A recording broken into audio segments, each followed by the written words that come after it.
ഒരിക്കൽ ലോകപ്രസിദ്ധനായ Suviseshakan D.L. Moody ഇങ്ങനെ പറഞ്ഞു: തന്നെ തന്നെ ദൈവത്തിൻ്റെ കയ്യിലേക്ക് എറിഞ്ഞു കൊടുക്കുന്ന ഒരു വ്യക്തിയെ ദൈവം എങ്ങനെ ഉപയോഗിക്കുന്നു എന്ന് ലോകം ഇനിയും കാണാനിരിക്കുന്നതേ ഉള്ളൂ. ദൈവത്തിൻ്റെ കയ്യിലേക്ക് എറിഞ്ഞു കൊടുക്കപ്പെട്ട വ്യക്തി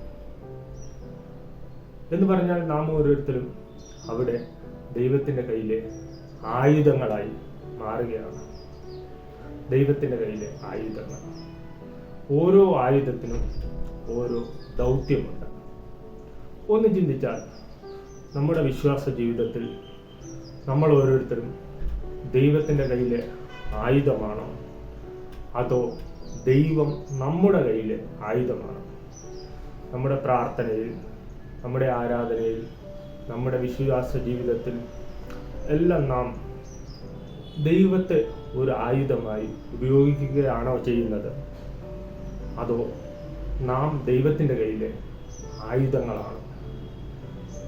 പലപ്പോഴും നമ്മുടെ ലക്ഷ്യങ്ങൾക്ക് വേണ്ടി, നമ്മുടെ ആഗ്രഹ സാധ്യത്തിനു വേണ്ടി നാം ദൈവത്തെ ഉപയോഗിക്കുകയാണ് ചെയ്യുന്നത്.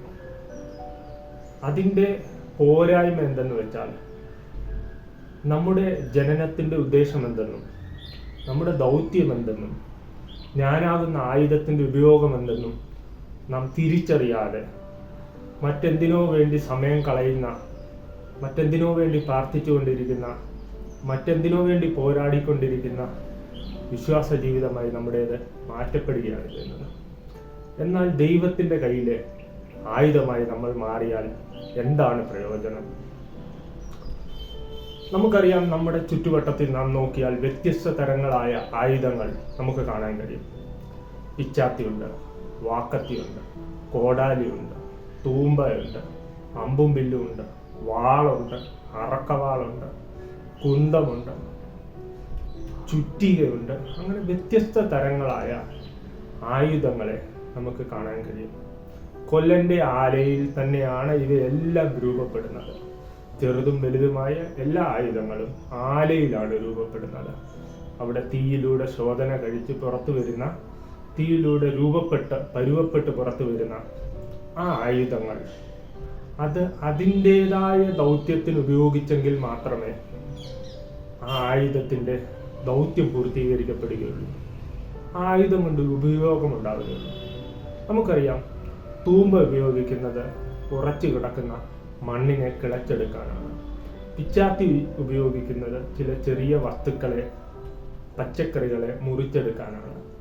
വാക്കത്തി ഉപയോഗിക്കുന്നത് മരത്തിൻ്റെ ശിഖരങ്ങൾ വെട്ടുവാനാണ്. വലിയ കോടാലികൾ ഉപയോഗിക്കുന്നത് വലിയ വലിയ വൃക്ഷങ്ങളെ വെട്ടി വീഴ്ത്തുവാനാണ്.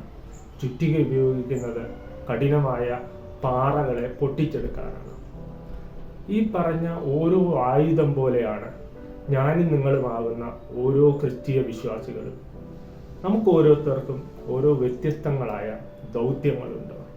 പിച്ചാത്തിയുടെ ദൗത്യമായിരിക്കില്ല കോടാലിക്കുള്ളത്, കോടാലിയുടെ ദൗത്യമായിരിക്കില്ല അമ്പിനും വില്ലിനുമുള്ളത്, അമ്പിനും വില്ലിനുമുള്ള ദൗത്യമായിരിക്കില്ല ഒരു തൂമ്പായിക്കുള്ളത്. അങ്ങനെ വ്യത്യസ്തങ്ങളായ ദൗത്യങ്ങൾ നമുക്കുള്ളപ്പോൾ നാം ദൈവസന്നിധിയിൽ ദൈവത്തെ ആയുധമാക്കാതെ നമ്മെ ദൈവസന്നിധിയിലേക്ക് പൂർണ്ണമായി വിട്ടുകൊടുക്കുമ്പോൾ ദൈവം നമ്മെ എടുത്ത് ഉപയോഗിക്കാൻ തുടങ്ങും. ചില കഠിനമായ ഹൃദയങ്ങളെ ഉടയ്ക്കുവാൻ, ചില ഉറച്ചു കിടക്കുന്ന മണ്ണിനെ ഇളക്കി അവിടെ പുതിയ വിത്തുകൾ പാകുവാൻ, ചില വൃക്ഷങ്ങളെ വെട്ടിവീഴ്ത്തുവാൻ, ചില മരക്കൊമ്പുകൾ, ചില ശിഖരങ്ങൾ പരുവപ്പെടുത്തിയെടുക്കുവാൻ, ചിലതിനെ അളവിനനുസരിച്ച് ക്രമീകരിക്കുവാൻ നമ്മെ ദൈവം ഉപയോഗിക്കും. നമുക്ക് ഏവർക്കും വ്യത്യസ്തങ്ങളായ ദൗത്യമുണ്ട്. ആ ദൗത്യത്തിലേക്ക് നാം ഉപയോഗിക്കപ്പെട്ടെങ്കിൽ മാത്രമേ ദൈവം നമ്മെക്കുറിച്ച് എന്താഗ്രഹിച്ചോ ആ ദൈവിക പദ്ധതി നമ്മളിൽ നിറവേറപ്പെടുകയുള്ളൂ. ആയതിനാൽ ഈ ദിനങ്ങളിൽ ഞാനാകുന്ന ആയുധത്തിൻ്റെ ദൗത്യം എന്താണെന്നും ഞാനാകുന്ന ആയുധത്തിൻ്റെ ഉപയോഗം എന്താണെന്നും നാം തിരിച്ചറിയേണ്ടത് ആവശ്യമാണ്. അതിന് നാം ചെയ്യേണ്ടത് നമ്മെ തന്നെ ഡിമാൻഡുകളൊന്നുമില്ലാതെ, പരിമിതികളില്ലാത്ത, നമ്മെ ഉപയോഗിക്കാൻ അറിയുന്ന ദൈവത്തിൻ്റെ കയ്യിലേക്ക് പൂർണ്ണമായി എറിഞ്ഞു കൊടുക്കുക എന്നുള്ളതാണ്. ഒരു ആയുധത്തിന് സ്വയമായി ഒന്നും ചെയ്യാൻ കഴിയുകയില്ല. ആയുധത്തിന് മറ്റൊരു വ്യക്തി ഉപയോഗിക്കുമ്പോഴാണ് ആ ആയുധത്തിൻ്റെ ദൗത്യം പൂർത്തീകരിക്കപ്പെടുന്നത്. എന്ന് പറഞ്ഞതുകൊണ്ട് ചില കഠിനമായ ഹൃദയങ്ങളെ ഉടയ്ക്കുവാൻ, ചില നിലങ്ങളെ ഉഴുതെടുക്കുവാൻ, ചിലതിനെ വെട്ടി വീഴ്ത്തുവാൻ, ചിലതിനെ പരുവപ്പെടുത്തിയെടുക്കുവാൻ, ചിലതിനെ രൂപപ്പെടുത്തിയെടുക്കുവാൻ ഞാനും നിങ്ങളുമാകുന്ന ആയുധങ്ങൾ ദൈവത്തിന് ആവശ്യമുണ്ട്. പക്ഷെ നാം നമ്മെ പൂർണ്ണമായി ദൈവത്തിൻ്റെ കയ്യിലേക്ക് ഏൽപ്പിച്ചു കൊടുത്തെങ്കിൽ മാത്രമേ ദൈവത്തിന് നമ്മെ ഉപയോഗിക്കാൻ കഴിയൂ. ആയതിനാൽ D.L. മോഡി പറഞ്ഞതുപോലെ നമ്മെ പൂർണ്ണമായി ഞാനാകുന്ന ആയുധത്തെ എൻ്റെ ഉപയോഗത്തിന് വേണ്ടി, എൻ്റെ ദൗത്യത്തിന് വേണ്ടി പൂർണ്ണമായി ദൈവത്തിൻ്റെ കയ്യിലേക്ക് നമുക്ക് എറിഞ്ഞു കൊടുക്കാം. ആ ദൈവം നമ്മെ ഉപയോഗിക്കട്ടെ.